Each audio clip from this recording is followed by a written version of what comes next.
Como tratar ansiedade e depressão com a atividade física? Esse é o tema do vídeo de hoje.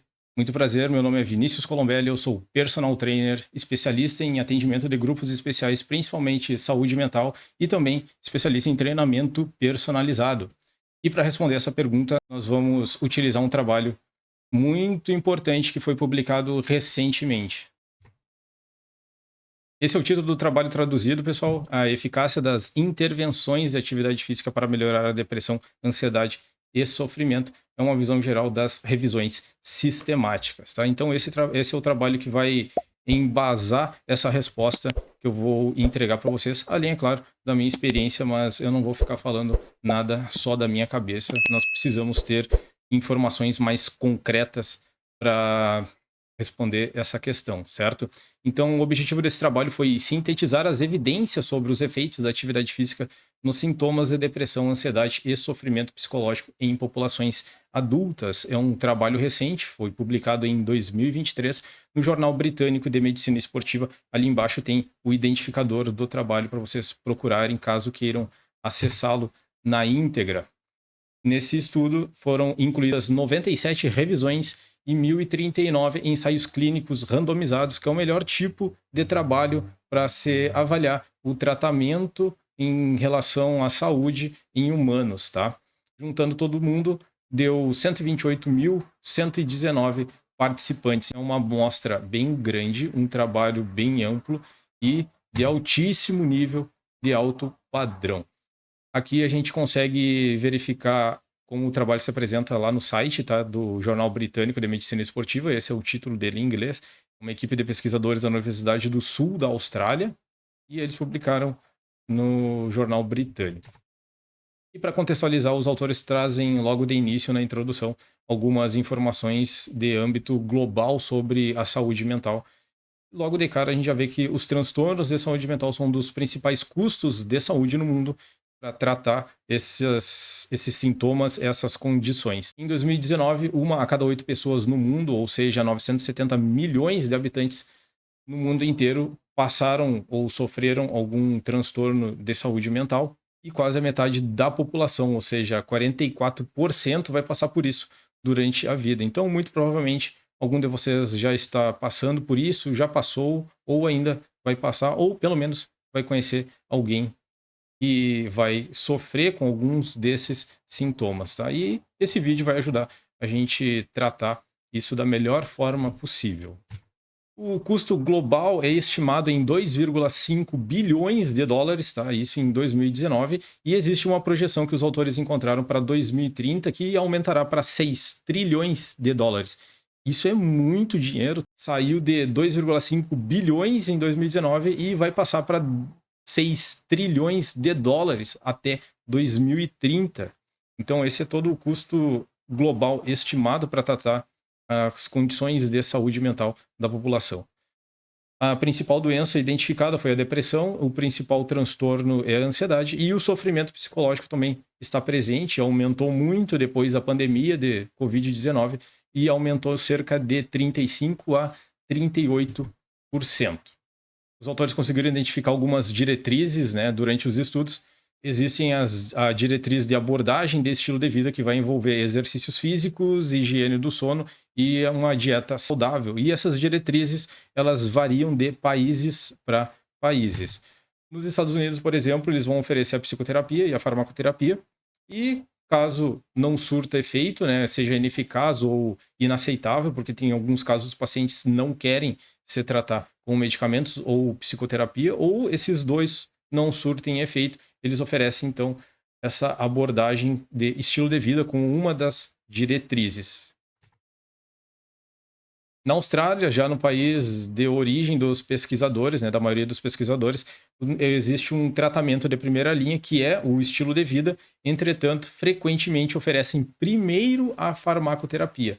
Então, a diretriz lá é utilizar o estilo de vida como um tratamento de primeira linha, mas o que se vê na prática é o oferecimento de farmacoterapia, ou seja, os remédios antes do tratamento que eles mesmos consideram de primeira linha, que é o estilo de vida.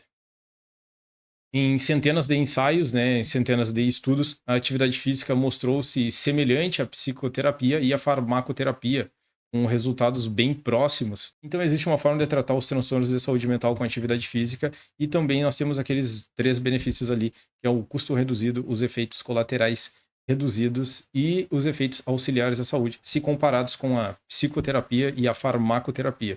Os efeitos auxiliares à saúde são aqueles outros efeitos que vão ter no sistema do organismo inteiro do indivíduo, e não é apenas os benefícios de saúde mental. A atividade física não foi amplamente adotada como terapia, tá? Então, isso os pesquisadores também conseguiram constatar. E eles identificaram alguns possíveis motivos, né?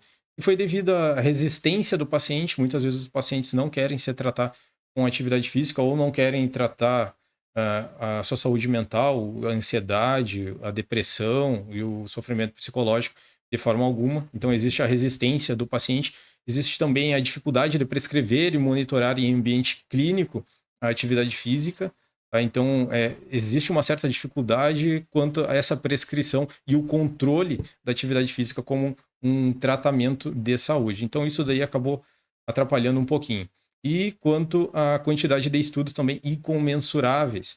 E aí entram estudos que não foram tão precisos ou utilizaram a atividade física como tratamento, mas eles não foram felizes, digamos assim, eles não foram tão precisos em trazer informações mais detalhadas sobre como essa atividade física foi utilizada, que tipo de exercício foi feito e outras informações para a gente ter um melhor controle. A atividade física foi eficaz contra os sintomas de depressão e a ansiedade. Todas as populações clínicas melhoraram, então todos que têm alguma condição relacionada à saúde melhoraram com a atividade física. Os exercícios de maior intensidade foram melhores para ansiedade e depressão.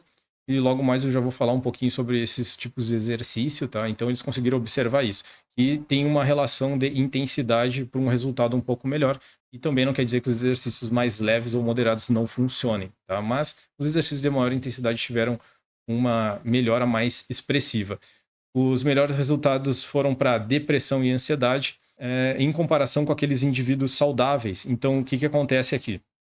Os indivíduos que têm depressão e ansiedade, eles tiveram uma melhora mais significativa do que aqueles indivíduos que já são saudáveis. Então, eles têm um escopo maior a ser trabalhado, né? E então eles já apresentam sintomas mais expressivos e podem experimentar uma melhora mais significativa e mais rápida. Aquelas pessoas que não têm tantos sintomas, elas progridem também, mas como elas já estão num nível melhor de saúde mental, elas não vão conseguir perceber tanta diferença assim.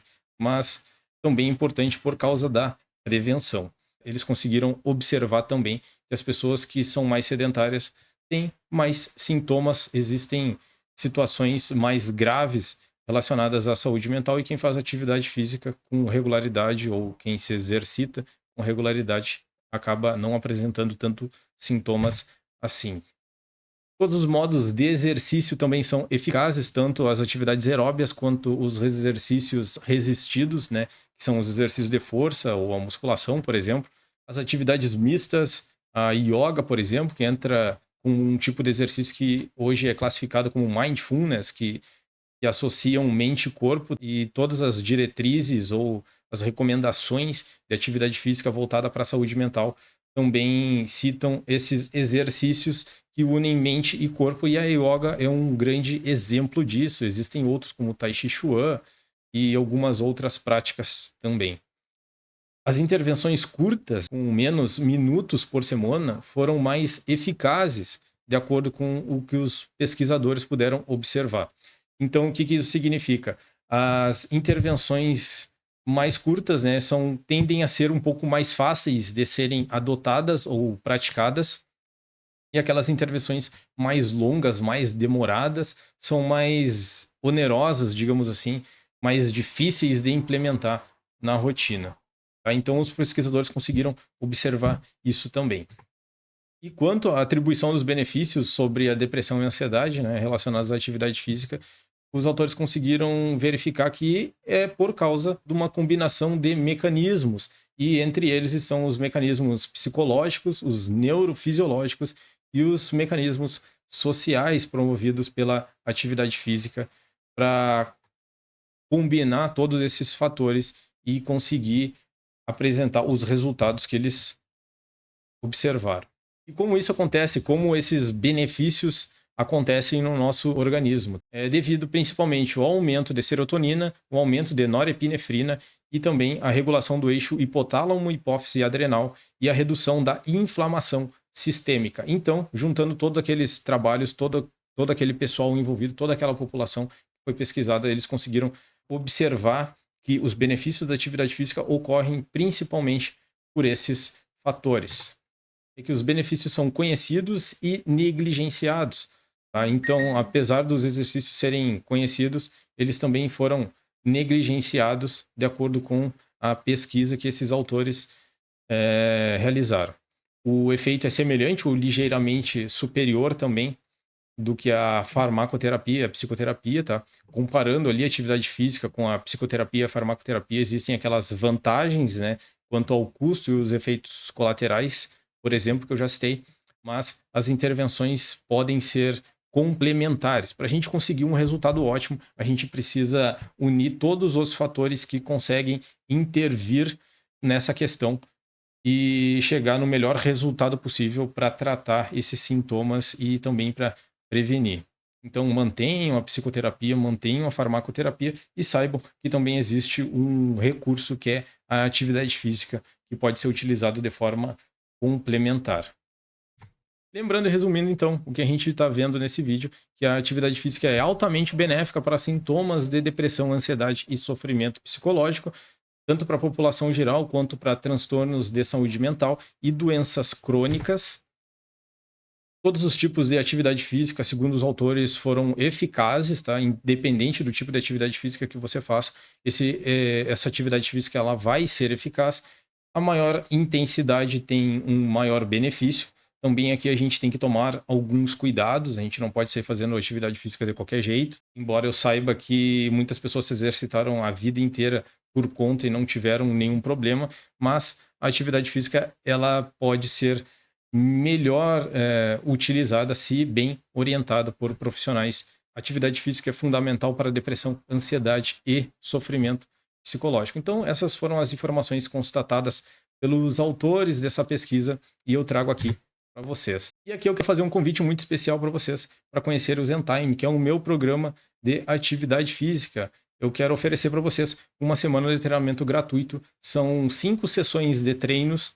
Eles serão distribuídos em 7 dias e são exercícios específicos para controle e tratamento de estresse, ansiedade e depressão e é elaborado para mulheres, pensado especialmente para mulheres e para vocês treinarem em casa, mesmo para quem já faz atividade física, já é mais avançado, ou para quem nunca fez exercícios físicos. Essa é uma metodologia completamente flexível que eu desenvolvi com a minha experiência e também todo o meu estudo na área. Vocês vão receber os exercícios através de um aplicativo que tem vídeos muito bem explicados e tem todo o planejamento completo. Entre para o ZenTime, o link está aqui na descrição. Eu agradeço muito pela atenção de vocês até o momento e eu espero que vocês tenham gostado do vídeo e até a próxima aqui no ZenTime Treino.